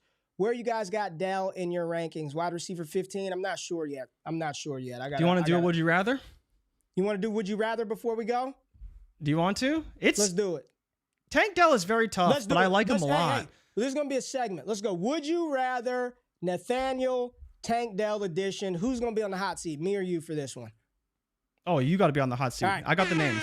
Let's go. Would you rather? Let's end the show with Would You Rather. What we got? Is he the number one wide receiver in the draft class? Number one, is he better than Puka Nacua? So would I rather? It's a tough question. Tank Dell or Puka Nacua? Very difficult because Stafford, question. I don't really believe in him right now. That's the problem. Okay. Right now, today, if I had to bet long-term on one of those two wide receivers being a more viable option in fantasy moving forward, the answer would be Nathaniel Tank Dell. Because of the quarterback, right? Because of CJ Stroud. Tied to CJ Stroud. He's already doing it. I would take Tank Dell over Puka Nacua right now from the 23 class. Okay, so then what about Jordan Addison? Tank Dell. Okay, so Jalen Waddle. Because you're going up the board, not down the board. I'd take Tank over Waddle. Yeah. Okay, I think we've hit our ceiling because we're at Chris Olave. You're thinking about it now. Chris Olave is really good. Let me say this. If I had Chris Olave and you sent me Tank Dell, I probably would make the trade. We would get a deal done. We would get a deal done. Would Tank Dell in a second would get it done? Tank Dell in a second for my Olave? Absolutely. Okay. Absolutely. All right. So, so right now you would have him at wide receiver 8.5, wide receiver 8 with Chris Olave. Because you got Jets, Chase, Lamb, AJ Brown. No. Because I don't agree with Keep Trade Cut's rankings anyway. So I don't have Okay, so then I'll give you some more players. Okay. Stephon Diggs. Yeah, I want Diggs. You're taking Tank. Okay. Diggs. I think you take Brandon Ayuk. I don't really need to talk about him too much. Yeah, I like Ayuk, yeah. Metcalf. I think you're a Tank guy over Metcalf. You're not a big Metcalf guy. Give me another name. I abstain. Well, then there's JSN. Tank. Zay Flowers. Tank. DJ Moore. I'll take DJ Moore over Tank. I'll take DJ Moore. I'm big DJ Moore guy. I'm big on DJ Moore. But then you should be trading for DJ Moore. Because I get that, but you should be DJ Moore. You should be taking him because would you take him over Diggs? Be behind JSN. He shouldn't be behind JSN. No, that's fair. But would you take him? You're taking him over Diggs because you said you take Diggs over Tank Dell. Would I take DJ Moore over Diggs? No. Okay. No, I want Stephon Diggs. Because you still have Smitty up there. You take him over Addison. You take DJ Moore over Waddle. Where's Addison? You're taking Tank over. Where's Addison? Wide receiver 10. Yeah, that's crazy, Jay. Like I'm with you. I don't want to. This doesn't mean that I have Tank Dell's wide receiver 5 in Dynasty. I don't agree with how. But you have them in the top 10. That's wild. Let's list the names though. You got Jefferson, Chase, Lamb, Brown, Amon-Ra, Tyreek, Garrett Wilson, Chris Olave is a maybe, Stephon Diggs, Brandon Ayuk, and DJ Moore. So you're probably at wide receiver 11. But you're basically saying you have DJ Moore like in your top 10 as well. Which is I didn't know you had him that high. I don't want to do this anymore because I don't know. And you're baiting me, and you're going to clip this whole damn thing. I don't want to do this game anymore. I'm not even looking at Keep Trade Cut. All I know is I think DJ Moore is a lot better than what people give him credit. He's an awesome wide receiver, and we just saw that now that he got his damn quarterback back. Tank Dell is phenomenal as well. Hit the music. We about to get out of here, Jay. Appreciate every single person that watched this show. Hour and 45 minutes this fine Monday, November 20th Wake Up Show.